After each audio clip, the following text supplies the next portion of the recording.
Hi everyone, it's Penny Black and Jill Foster here with video number 6 in our 12 Days of Christmas Card Making Stash Busting Sketches series. And quick again before we begin, in case you're new with us, what I mean when I'm saying stash is products you already own, use, and love, products you've purchased but maybe haven't used yet, and products you purchase after watching them used and want to be sure that you actually use them. And stash busting for me is busting through any barriers to using your stash so that you can really enjoy your supplies and enjoy your hobby. And for me, sketches help stash bust because they give you a starting off point. They limit your choices, which for me is a good thing. And they provide structure and they give a home for your stash that you want to use. When I am doing stash busting, I have a sketch box. So in all of these videos, I have pre-prepped about 3 to 4 cards, just the bases, the basic elements of the sketch, and put that into envelopes so that whenever I want to make a card and use my stash, I can pull out one of those sketch envelopes. And then I have a stash box, which I filled with new and old, all Christmas themed products that I want to be sure to use. So if you want a closer look at this, I'll put a link to a video where I show you more in depth of that stash box, and I'll link that for you down in the YouTube description box below. Well, today's sketch may look familiar to you because several weeks ago I did a video using this same sketch, and it was all like a summer and spring themed full of flowers. And today I'm going to use it for Christmas. So I love that these sketches you can use any time of year, and I wanted to show you that with this one. So this is using our posted stamp, and it has a matching die. And I'm going to stamp that with shadow gray ink onto Canson 140-pound watercolor paper. Then I went into my stash box and I pulled out some images, some sets that have a little bit smaller images to them, but I still wanted them to be the focal point of the card. And so this sketch, this postage stamp, where you get to create your own postage stamp, is perfect for those sets that have these awesome, awesome images. But sometimes when you go to put them on your card, they feel small. And so this gives them a home and a place to go where they can be the star of the show. So I went ahead and I stamped 4 of these. These are from our Mugs of Joy and Sparkle and Shine clear sets. And I love them for the ornaments and those mugs. You got to check out that set. It's so, so cute. Now I'm going to paint these in using Distress Ink Reinkers used as watercolors. I'm also going to use a little bit of Toffee Crunch ink, which I pressed onto my acrylic block. If you want to see more in-depth instruction and answers to frequently asked questions about my painting technique like this, I'll put a link to that video down in the YouTube description box below for you. So in that video, I really slow things down and talk you through my approach and blending and all of that. So if you have any questions about that, I'll link it for you down below. I'm going to go ahead and work assembly line style. So you saw that I stamped everything for these postage stamps. Now I'm going to go ahead and do all of my painting on the postage stamps. I'm using weathered wood Distress Ink Reinker on the background. Then I'm also going to mix in a little bit of that Toffee Crunch that I pressed onto my acrylic block. I really like painting with that because it gives you that sort of distressed look without it going yellowy. And I think I've mentioned that before in other videos. Now, if I can remember, I do like to try and do the backgrounds first, especially if it's a real light background and I'm going to have some bold colors on the images. That way they won't bleed or blend into that background. Now I stamp these with the Toffee Crunch ink because once it's painted with the reinkers, it kind of gives a faux no-line watercolor look. So it looks more like it's just hand painted as opposed to an outline that you've colored in.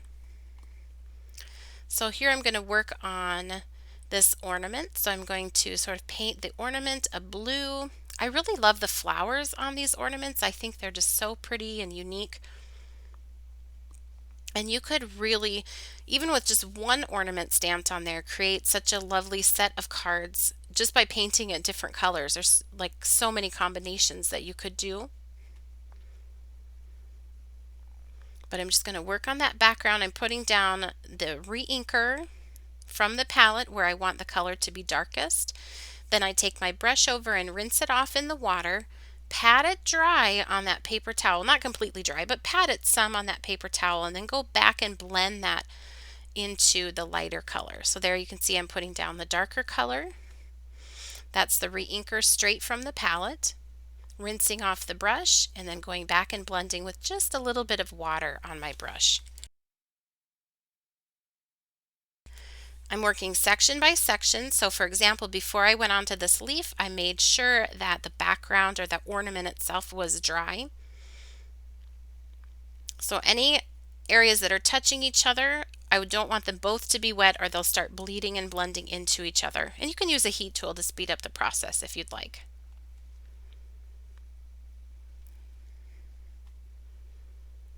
Now all of the colors that I'm using, the products, the inks, the paper, everything is listed for you down in the YouTube description box below. And I will also list and link any of the Penny Black products that I'm using in today's video for you as well.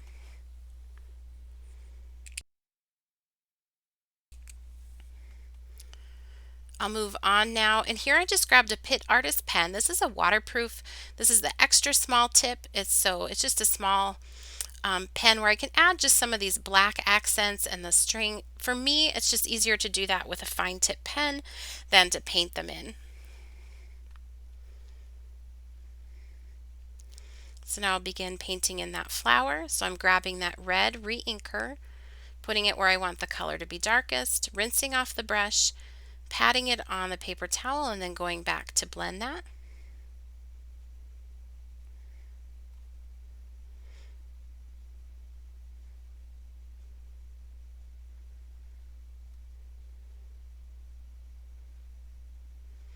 I find this is really fun to do if you need to work just in little short bursts of time. You can do just a little bit of stamping one day, another day you can have everything set up. If you can sit down and paint, even if it's just for 5-10 minutes, you could sit down and just paint a little bit and then return to it whenever you have time. And to me, that's really the fun of sketches, because you can pre-prep those items, kind of know in advance where you're headed with the card. And the advantage of doing a little bit of batching or sort of assembly line style as you create. Now I do like to put the darker color anywhere it feels like one petal is sort of going behind another. And if there's a petal, not this one, but the one before, where both edges of the petal are sort of on top, I'll put the darker color more towards the middle. And don't be afraid to leave a little white on the edges of your petals. It adds a lot of dimension to the flower.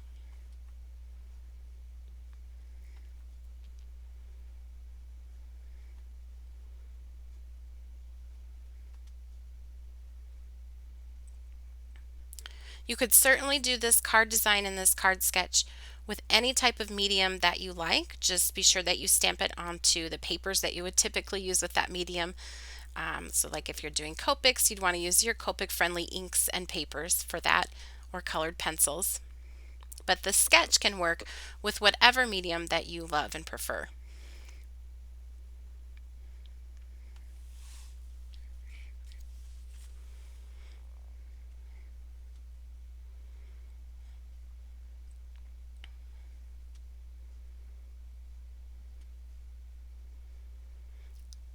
Like I said before, this is really a great sketch.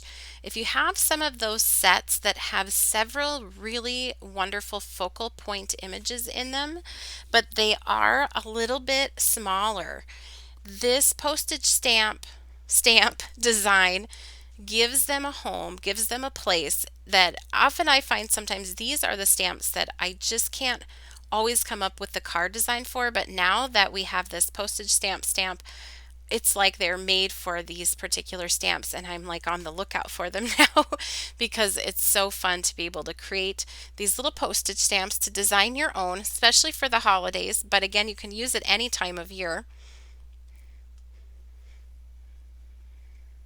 These mugs are really, really fun. Of all the cards that I've made for this video series, these two cards here with the Santa mug and the Snowman mug are actually probably a couple of my favorites. And little cute, fun, unique stamps like these, I find they just bring me a lot of joy while I'm painting them. And so I just really appreciate something special like that. Something cute, something happy to be looking at and thinking about as I'm painting it.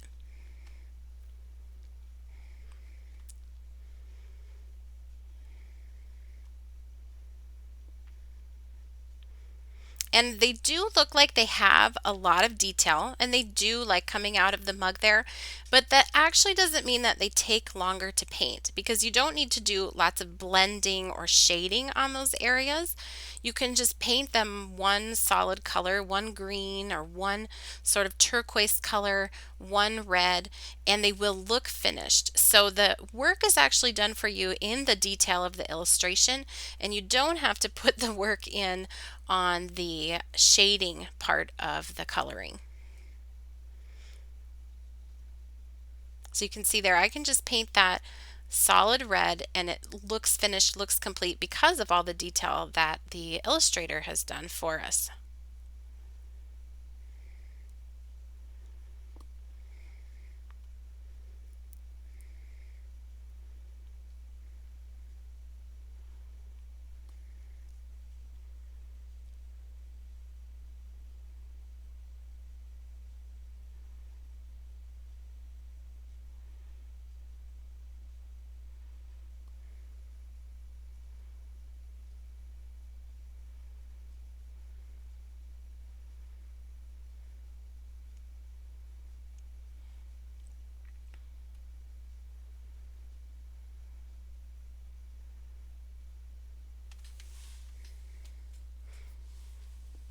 So here I'm just going to go in and paint some of this greenery, and like I said, this is really fast to paint because it's just small and you don't have to do any shading on it.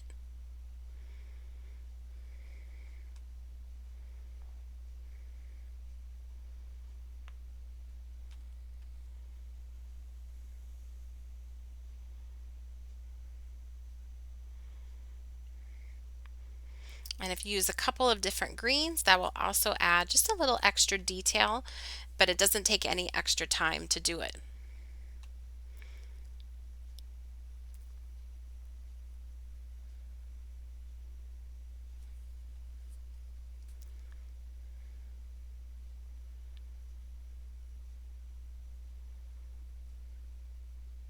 So here is how those postage stamps look after I've painted them all in. You can see I'm working just in that assembly line style, backgrounds, then painted all of the focal point images. Now I'm going to add just a little bit more postage stamping, and these sort of accessory stamps, they come as part of that actual postage stamp. So it's all together in one miniature 3x4 inch set, so it's just very affordable, a great stash buster to have. For example, that for the first class mail, and the little lines here that I'm doing, those are all part of the of that one set. And depending on the image that I've done, I'm just picking different sort of accessory elements wherever they will fit, and I'm doing them in very light stamping of sky blue and shadow gray archival inks, and then that first I did in watering can archival ink, just using some post-it notes there to mask off the edge.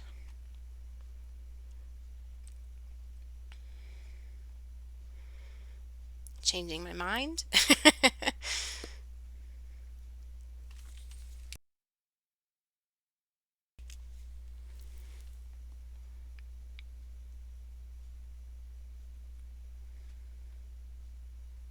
And I'll add this up here at the top.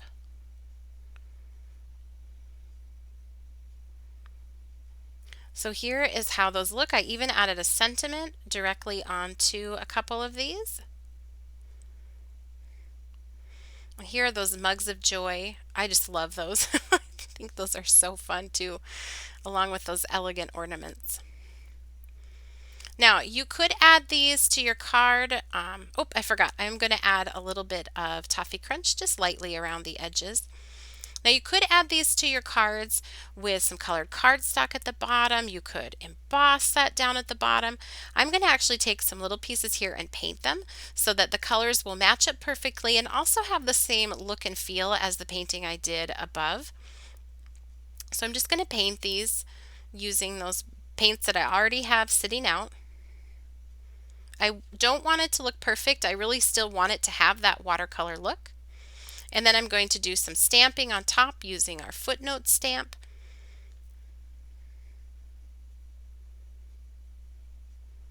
And I'll stamp that a couple of times to cover the entire background. And then I'm ready to start assembling the card. So I'll just put some double-sided tape on there. And these are all standard 4 1/4 by 5 1/2 inch cards. And I do typically trim that to be just a little bit longer, and then I can just flip over to the back to trim off any excess as opposed to having it be just a little too short. And I will add some twine. Just a small touch that kind of elevates the design, gives it a little bit of texture.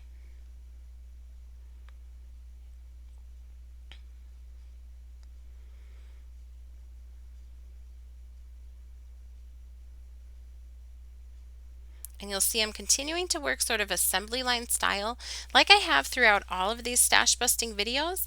So I can get several cards done, 3 or 4 following the same sketch, and then I can switch over to something totally different. So it's still time efficient, but also not creatively boring. I tied a little bow with that twine as well, and I will just glue that on. I find that's easier than trying to tie it right there on the card. And so let's take a look at how we finished off all of these. There's some variations between them. Here's the one we just did together. And another ornament card. Here I added a couple of self-adhesive pearls. I added one of the post stamps here down on the bottom instead of up on the postage stamp part. And again, that following that same design on the Santa mug. So here is another look at this sketch featuring our posted and posted cutout for part of that sketch, giving a home to many different stamps or dies that you may have in your stash. Here's another look at each of those cards. I am so curious, do you have a favorite? Is it the ornaments or is it the unique whimsical mugs? Leave me a comment down below. And if you enjoyed today's video, please be sure to give it a thumbs up and subscribe to our YouTube channel. You can also continue to connect with Penny Black on Facebook, Instagram, Pinterest, as well as our website and blog. And I'll link everything for you down in the YouTube description box below. Thanks for watching and happy stamping.